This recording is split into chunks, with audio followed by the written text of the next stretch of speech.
Throughout the history of bodybuilding, we have witnessed many bodybuilders whom have taken the appearance of giants and freaks rather than athletes. Let's take a look at some of them. Number 5. Alexander Shpak. Alexander Shpak is perhaps the most famous bodybuilding freak in Russia. This otherwise ordinary guy from St. Petersburg changed his appearance beyond all recognition in 2005.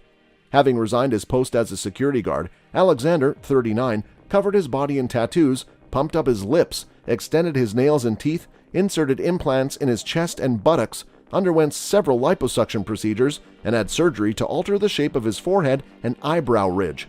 Little remains of the former Alexander. The Petersburg native, who had redefined the word makeover, has taken to wearing bright makeup and revealing outfits to shock the public. His fourth wife, Irina, accepts her husband's new image but refuses to have tattoos, limiting herself to plastic surgery on the face and breast. He now earns a living from bodybuilding workouts and runs a very popular Instagram channel where he mainly talks about cuisine. Alexander himself had this to say about his reincarnation. This guy was a regular meat and potatoes kind of chap. He could have been a good security officer or bodyguard, but then what? Number 4. Bazooka Biceps. 25-year-old Kirill Tereshin has been a prominent mixed martial arts fighter in Moscow for several years now. At one point of time, however, he started suffering from bigorexia, a body image disorder where individuals, especially bodybuilders, are obsessed with getting as big as possible. In an effort to get jumbo biceps and achieve the swole look, Tereshin started injecting oil into his arms. Now, using site enhancement oil for visual appearances has been a common practice for MMA fighters.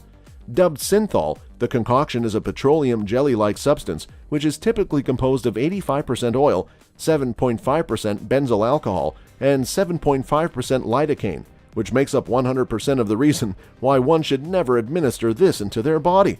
What's even worse, Tereshin took things one step further by brewing the jelly at home and injecting 10 syringes worth of synthol every day for an entire month into his arms.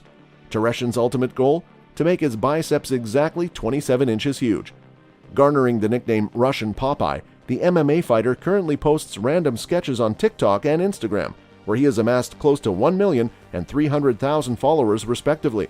The comment section of both these platforms is quite similar, with users wondering, how is this guy still alive and when will his arms fall off? Well, it turns out that Tereshin has been paying the price for his self-administration. Soon after injecting synthol, his arms started flaring up and became oddly discolored. The fake implants also subjected him to high fever, intense pain, and frequent bouts of weakness. At the time, several doctors warned that he might face paralysis and even have to get his arms amputated if he kept injecting more oil. Tereshin ignored all of the expert recommendations until 2019, when he was forced to undergo surgery to clear his clogged-up triceps, removing the dead muscle and drain his arms of excess fluid triggered by the substance.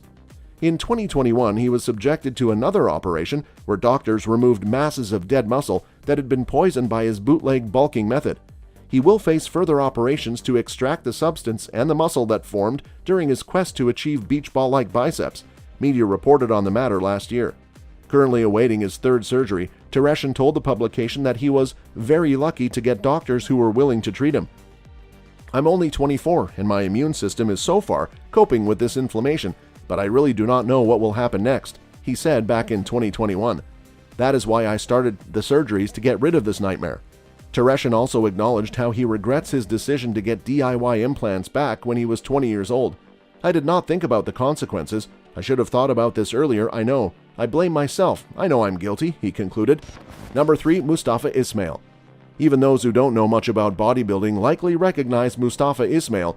He got a lot of attention for initially setting a Guinness World Record for the biggest arms, biceps, and triceps, and then sparking some controversy regarding whether his accomplishments were all natural. His 31-inch guns are astounding, and he claims to be able to lift 600 pounds. While many have accused him of steroid use, Ismail continues to assert that his muscles are the result of a diet that is very heavy in protein.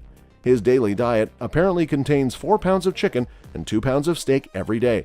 The Egyptian bodybuilder who moved to the US in 2007 also works out for 3 hours a day to keep his physique up. Number 2. Greg Valentino. The world isn't a fair place. Nothing's going to go your way. No one's built equally. So when Greg Valentino saw guys half his lifting age surpass him in bodybuilding, he decided to do something that would blow him up on the internet and literally blow up his biceps. Greg Valentino is the living, most looked down upon example in the world of bodybuilding, and this is his story. Stupid steroids users have for ages bought a bad rep to the sport of bodybuilding. The public already thinks that bodybuilders sit at the epitome of anabolic drug use, and Greg Valentino came up as the best example of this idiocy. Back in 2008 to 2011, Valentino was all over television sets and in bodybuilding news. He was selling everybody out. Why? He had monstrous 27-inch arms that looked ridiculously unnatural, that's why. While people loved to watch the mess he had created with anabolic steroid use on his body, bodybuilders couldn't do anything but take notice. No bodybuilder ever took him seriously, though. His arms looked stuffed with huge cotton balls, just the right package that would bring TRPs and views on YouTube. It did, but since fakeness doesn't live long, Greg's fall was also inevitable. Greg wasn't always a steroid junkie. He started training in 1972. For over 25 years, he trained naturally. He competed naturally and even won a few competitions. At his natural best, Greg's arms were still at a massive measurement of 21 inches. For a natural bodybuilder, that's a very impressive number. For Greg, it wasn't enough. He saw guys spending half his lifting age growing bigger than him in a very short time. He then fell victim to what the fitness industry calls a case of bigorexia. An opposite term for anorexia, it means a drug-fueled drive to get as big as unnaturally possible. While those in bodybuilding know what a bad reputation synthol has, Greg propelled its popularity even further. Synthol isn't a drug, it's oil. Simply put, it's injected right under the muscle tissue where it sits and pushes the muscle upwards, and hence it looks bigger and fuller. Though its usage is frowned upon, a lot of pro bodybuilders still use it. Greg, though, never used it by itself. He stacked it with equipoise and test propionate, about 3,000 milligrams a week, and injected that directly into the muscle. In an interview with Testosterone Nation, he said, "Synthol just works one way. It stretches the fascia."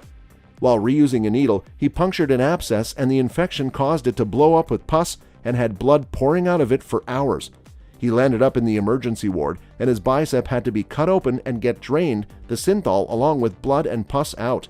Greg has also had a past of drug dealing and rehab, not for doing drugs but for injecting them. When will these guys ever learn? Number 1. Lou Ferrigno. Come on, no list of the biggest, freakiest bodybuilders would be complete without the Incredible Hulk. Lou Ferrigno had a difficult childhood, as his hearing loss, which came from an ear infection in his youth, led him to be very shy. He was a gangly youth, reading comic books and dreaming of being as strong as the muscular characters within, and he certainly attained that goal. He first picked up a weight when he was 12, and trained enough over the following decade that he officially became the youngest man to win the IFBB Mr. Universe competition twice. He was also the tallest to have done so, and the only one to have gotten 2 consecutive wins. He was also among the youngest to enter the prestigious Mr. Olympia contest, strutting on the stage at 23 years of age. He eventually realized his childhood dream by becoming the Incredible Hulk and entering the world of Hollywood. That's all for this video, folks. See you another time.